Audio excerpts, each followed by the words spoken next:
What? Tap dancing, tappets, tap.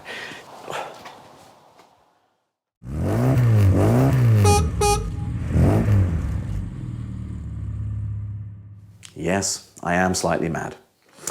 Welcome back to another episode of Andy's MG Adventures, where today we're going to be learning how to adjust the tappets on an MG Midget. This is my 1275 A Series engine. I've owned her, Margot, for 5 years now and never done it.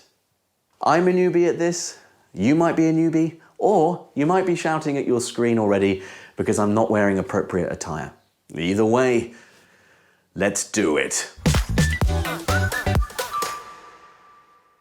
You're going to need feeler gauge, flathead screwdriver, 1/2-inch spanner, socket for removing spark plugs, and socket for removing the rocker cover itself. Now, if upon removing the rocker cover it is chewed and mangled, then I have a spare one here that we can use to replace it. Always worth having these things ready to go.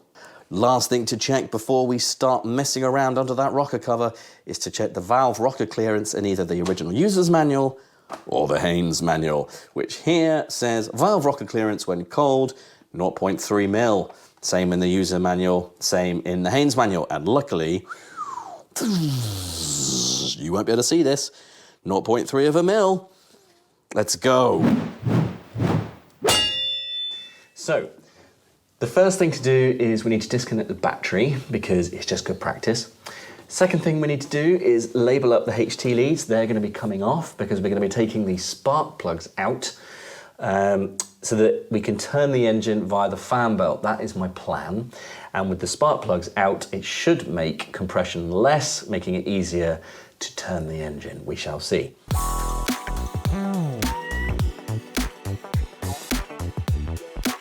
Next step is to take the rocker cover off.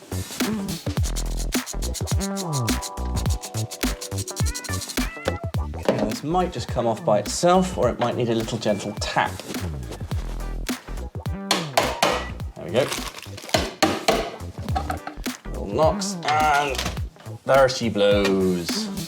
So here's a first look at what's under a rocker cover.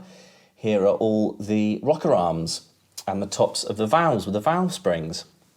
Essentially, we're going to be measuring the gap between this rocker arm and the top of the valve here, basically. And if it is too loose or too tight, the engine won't perform as well. So that's what we're aiming to do. And what I need to do first is to see if I can turn the engine via the fan belt here, which should move it. What we could try and do, I don't know if you can see, but down there is the actual crankshaft. But there is a structural beam and the radiator pipework between that, so trying to get a socket in there is going to be almost impossible.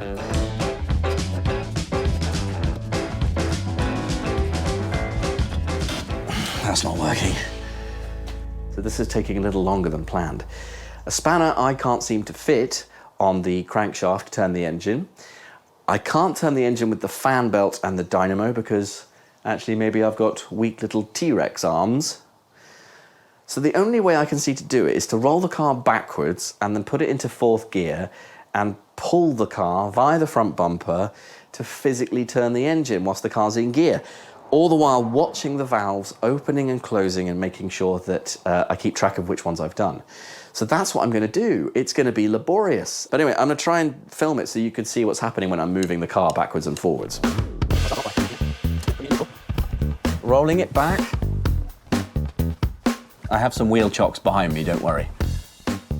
Putting into 4th, coming out, and then I'm watching for valve 8 to fully compress. So I grab the car by the front bumper and start to pull.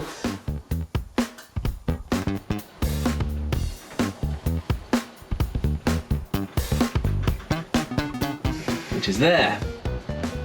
Okay, we're making progress. I was looking for valve 8 to be fully compressed, and that would tell me that valve number 1 was ready to adjust. Why did I know that? The rule of 9. Basically, it's adding valve numbers together to get to number 9, and that tells you which valve is ready to adjust. So, here's a working example. If valve 8, which is this one here, is fully compressed, what number do I need to add to 8 to get to 9? That's right, kids. Starting from the front of the engine, you count forward. 8 plus 1 equals 9, which tells me that number 1 is ready to adjust.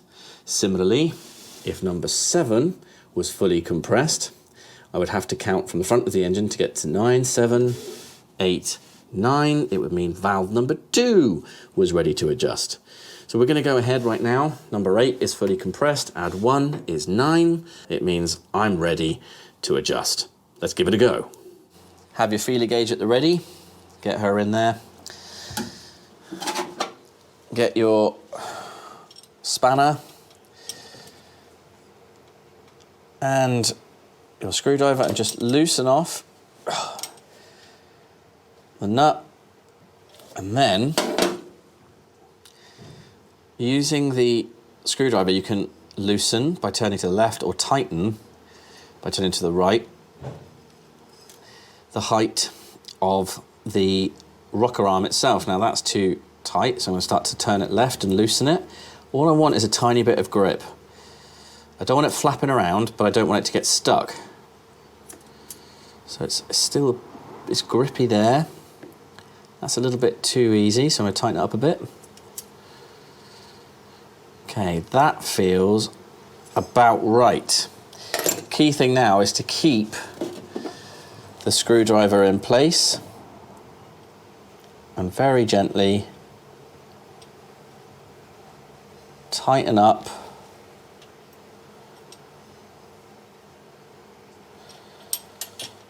the nut.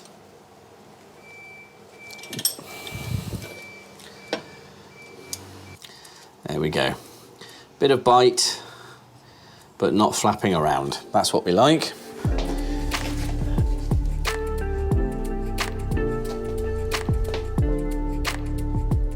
There we go.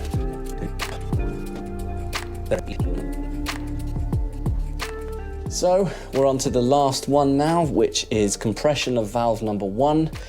Add 8 to that, you get 9, so it will be valve 8 that we're adjusting. So we'll give it a look now. Got it. 1, 2, 3, 4, 5, 6, 7, 8, 9. We're gonna do the one down the end. It's a bit tight, that one. Too much, too little. About there. Perfect. I think we've pretty much done it. All I'll do now is I'll rock the car backwards and forwards. I'm going to go through all of them again. I'm not going to loosen them off. I'm just going to use the feeler gauge to double check. Then we'll reassemble everything and try and start it up and make sure it works.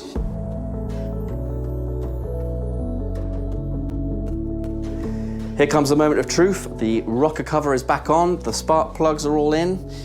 So now we're going to start it up and we'll see if it's a bag of nails or explodes or is just okay. Wish me luck.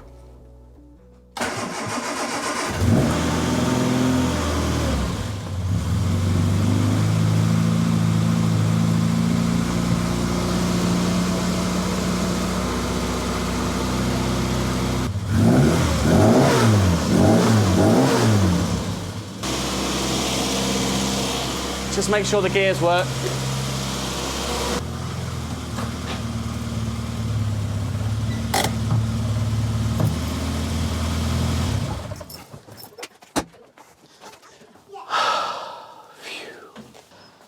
I'm exhausted.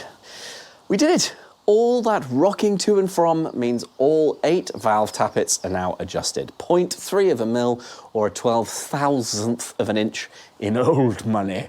And I wanted to start her up just then to make sure that the gasket around the rocker cover was properly sealed, no oil coming out, and that actually it started first time, because when I was doing these early tryouts, I accidentally pushed the car backwards in gear. And I was worried I might have messed something or broken something up. She seems to be okay. If you want more content like this on Midget Fixes or any of the drives that I do, hit subscribe, please.